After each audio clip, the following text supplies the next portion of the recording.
Hello બધા, કેમ છો? મજામાં ને? રાધે રાધે. જુઓ અમારા રાજકુમારી બેન છે, એમનું આજે વાળ ધોયા હતા અને પછી સાંજે તેલ નાખીને મેં કીધું બાંધી દઉં, કારણ કે આખા ઘરમાં વાળ પાડે છે.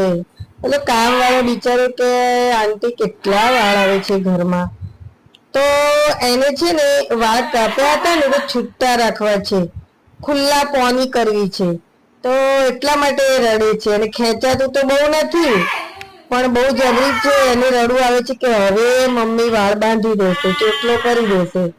તો આ છે ને નાટક કરે છે બહુ. આ તમે જુઓ છો ને, એને ખાલી ખાલી રડશે, એને નાટક કરશે ને આવું બધું કરશે. બહુ જબરી છે. એને છે ને ભાઈ બહાર રહે છે ને બેન એકલા ને ઘરમાં, એટલે રાજકુમારીની જેમ રહેવાનું, એટલે મજા આવી ગઈ છે. બોલો કેવો વિડીયો લાગ્યો?